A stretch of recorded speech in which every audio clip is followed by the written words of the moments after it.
Would you rather offer your mother as a sacrifice, or eat poo every night, or bark like a dog twice every 3 months? The man asked Austin and Kola. Austin stared at Kola and whispered, "Ah, Kola, me, I can't do any of them, oh." And angry Kola turned to him and shouted, "Okay now, continue suffering." "Old man, I'll offer my mother." And Austin was shocked. Austin and Kola have been friends ever since they were little. They lived next to each other, they attended the same primary, secondary, and university. They did everything together. They were brothers. They loved each other so much. Austin had a dream to be a banker, and Kola doesn't like the idea of working under anyone. He has always dreamt of owning his own businesses. After the friends graduated from university, Austin, being the ambitious one, started going for interviews from one bank to the other in search of a job. But all he got was, "You are overqualified. We can't hire you." Austin even lowered his standard, offering to take any amount they pay him, but he got no job. The friends were living in a one-room apartment in Lagos. Their room was almost empty. All they had was an old mattress and some old house furnitures. Kola never bothered to go out in search of a job. He was looking for a business partner to loan him money to start his automobile business, but everyone he knew turned him down. They looked down on him. Even his longtime friend didn't give him that audience. They all shunned him, telling him to go look for a job like his friend Austin. Kola was pained, but he never gave up. He thought long and hard and decided to start small. He borrowed some money from his neighbor and started frying akara and yam by his bus stop. Kola hustled so well. He was hardworking. He started getting customers little by little. People loved the way he fried his akara and they bought from him. He told Austin to join him in his akara business, but Austin refused, saying he didn't go to school for 5 years to come and be selling akara. Every time Kola comes back from his job searching, he would branch Kola's store and help him pack akara for his customers. Kola's akara business was doing so well. They started eating well. Kola started saving too. He was excited and he anticipated starting his dream automobile business. Austin didn't give up.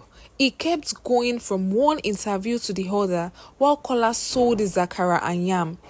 Kola fell in love with a very beautiful lady who hugs banana on the streets he sells his akara. The lady, Peace, would smile and blush whenever she passes Kola's shop. She would buy from him and Kola would tell her to keep her money. Kola and Peace became good friends. Kola was deeply in love with Peace. Peace started visiting Kola's house.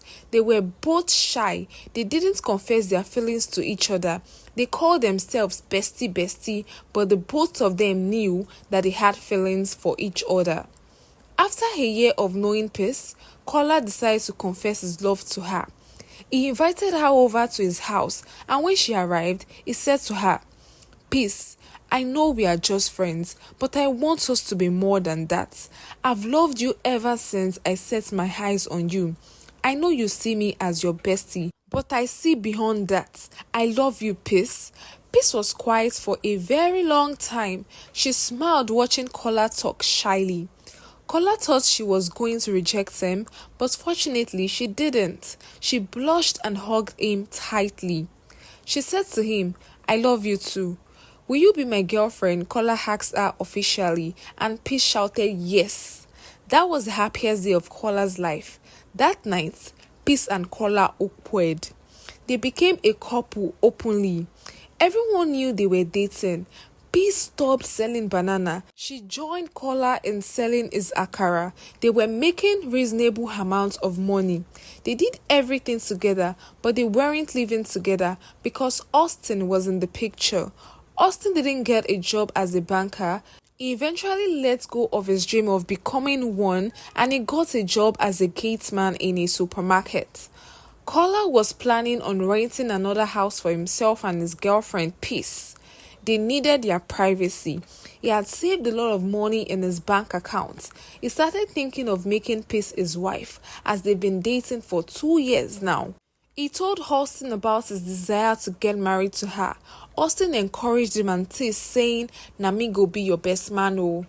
He started saving to buy a gold ring for her, but he didn't tell her about it. One day, Kola and Peace were at their stall. Kola was peeling yam and Peace was frying the yam. A Benz car suddenly parked next to them and started shouting, "Fine girl, fine girl," calling out to Peace. Kola stood up and said, "My boss, I hear ho, wetin you wan buy?" The man inside the car said to Kola, "I no buy anything. Abeg help me call that fine girl. Na she I wan follow talk." Kola felt insulted. "Boss man, na my babe be that oh.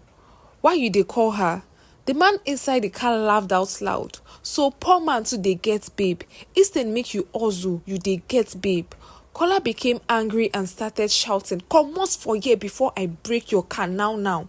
Peace was confused. She dragged Kola backward and asked him what the matter is. And even before Kola told her what happened, the man shouted, "Fine girl, come. I go spoil you. Any amount wey you want, I go give you.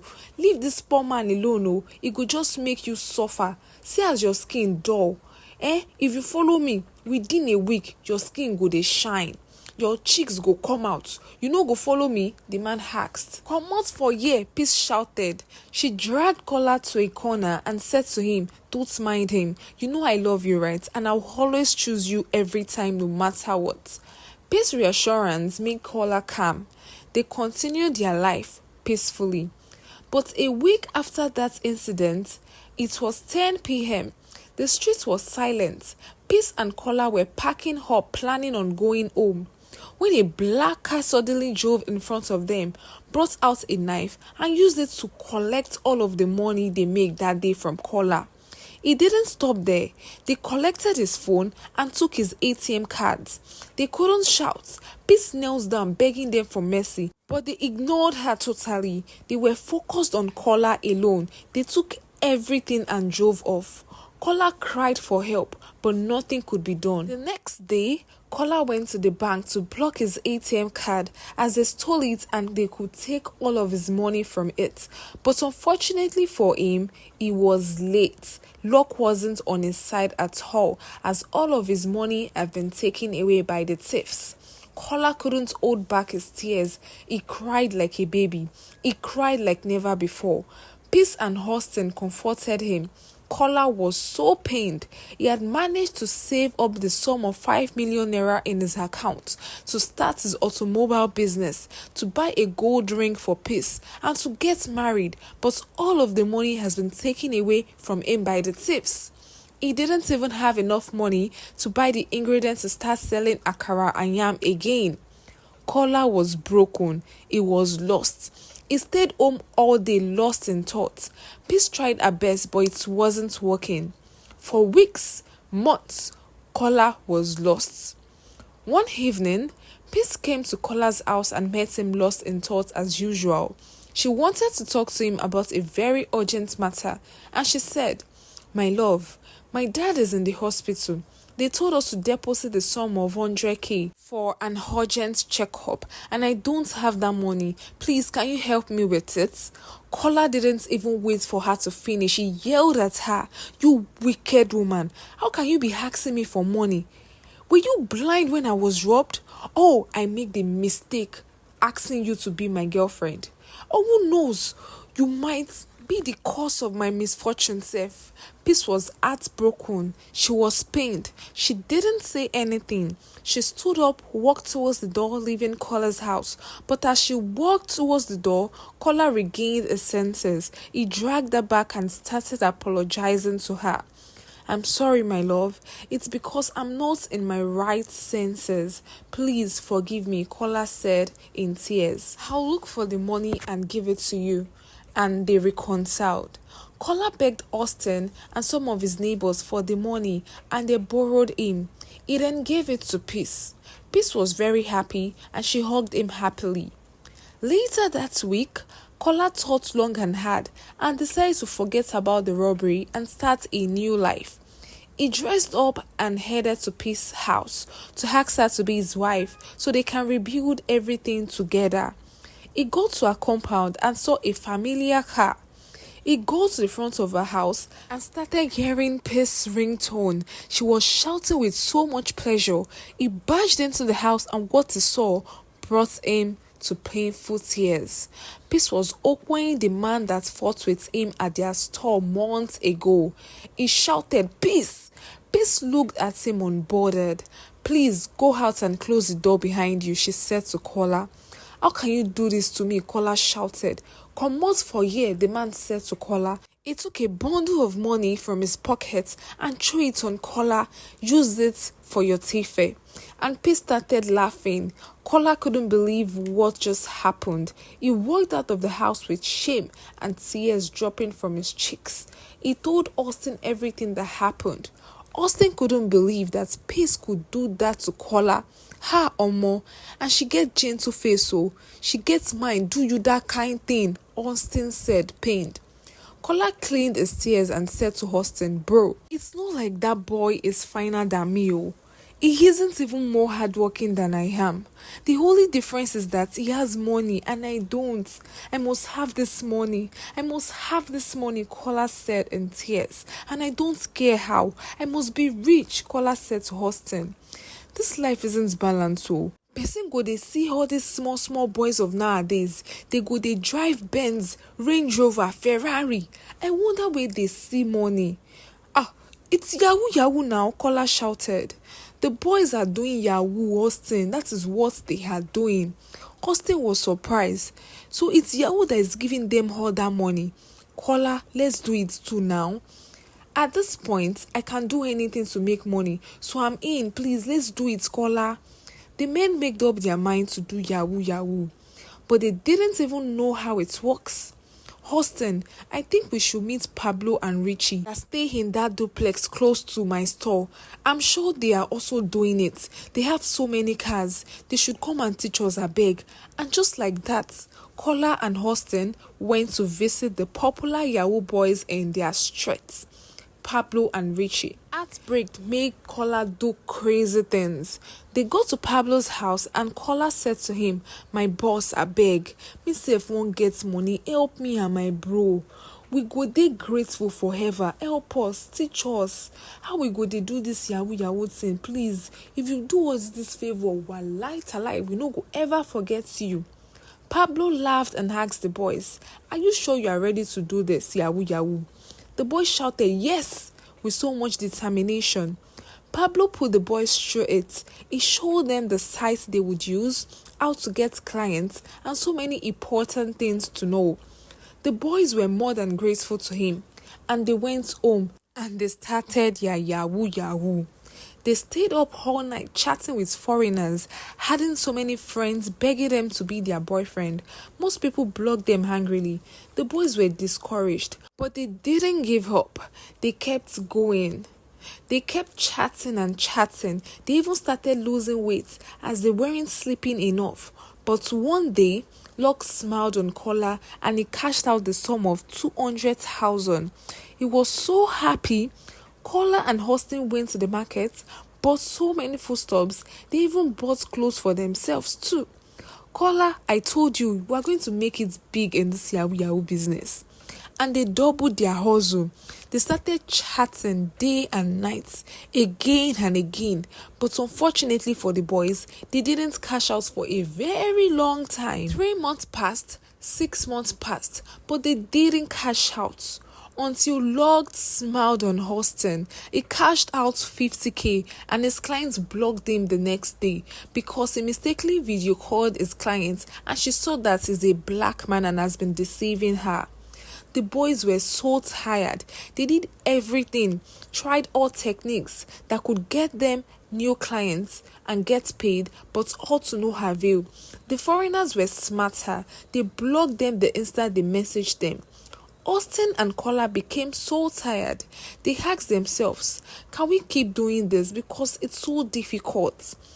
Are you sure it's the same Yahoo we are doing? Is what Pablo and Richie are doing? How come they are never broke? How come they have a car we don't? Austin, I'm sure there is more to this. Let's go back and tell Pablo what he has been hiding from us. We haven't cashed out in 6 months. Let's go and visit them, please." And the boys returned to Pablo's house. "Pablo, please, we are not calling you a liar, but please, are you sure you showed us the real Yahoo you are also doing? We haven't cashed out in so many months, and I know it isn't like that for you. Please, tell us what you are doing." Pablo smiled and said to them, "You know I've been waiting for you guys to come back, because I know how difficult Yahoo is. You need to do some things that will make it so easy for you." "What is it?" Austin asked. "I'll take you to my traditionalist. It will do some ritual for you both, and it will be so easy to be cashing out, okay?" "Ah, traditionalist," Austin shouted. "You don't want to go?" Pablo asked, clearly annoyed. "Your beggar dey get choice, abi?" "No, boss," Kola said quickly. "We go follow you go. We are ready now, safe." Austin didn't buy the idea, but Kola forced him, and they followed Pablo to his traditionalist. When Kola and Austin got there, the man smiled because he knows why they are there. And then he asked the boys, "Will you sacrifice your mother, eat poo, or bark like a dog?" Austin shouted again, saying, "Me, I can't do all of this, oh." But Kola boldly said to the man, "I will use my mother," shocking Austin. Austin couldn't believe what he heard. How can Kola just agree to sacrifice his own mother, just like that? After so much persuasion from Kola and Pablo, Austin went for the option of barking like a dog. The man asked for Kola's mother's name, and he gave it to him. The traditionalists did some rituals, and just like that, Kola's mother died. The boys became so rich. They didn't even chat too much with their clients. In fact, the clients were the ones looking for them. They were in money. They spent lavishly. They went from clubs to clubs, spraying money on girls. They partied all the time. They awkward so many girls sometimes. Kola would awkward 3 girls together. They were enjoying life, forgetting that the devil never gives you without taking so much from you. Kola met Rejoice on the streets one day. As he was driving, he was attracted to her and he collected her number. He became friends with her and they became a thing. They started dating. Rejoice would go to his house, cook for him, and arrange their house. Austin liked Rejoice too. She was a godly girl. Kola spoiled her. He bought her so many things. He did everything for Rejoice. Rejoice, being a child of God, invited her boyfriend Kola to church one day. And to make her happy, Kola followed her. Weeks after Kola followed her to church, things went bad for him. He wasn't cashing out anymore. He went back to the traditionalist who told him that it's because he went to a holy church. The man told Kola he needs to sacrifice a lady he loves or he will remain poor forever. Kola was devastated. He was left with no other choice but to choose between his riches and his love, Rejoice. He told Austin about it, and Austin told him to choose his riches as he can still find love again, and he did. The man gave him a calabash to put on Rejoice's head, and like that, she would be sacrificed. He collected it and invited Rejoice for a sleepover, and Rejoice came. Exactly by 12 a.m., Kola brought out the calabash and placed it on her head. Rejoice opened her eyes confused. She stood up and understood what Kola was trying to do, and she started praying, speaking in tongues. Kola was shocked that the calabash didn't work on her. He called Austin to his room immediately.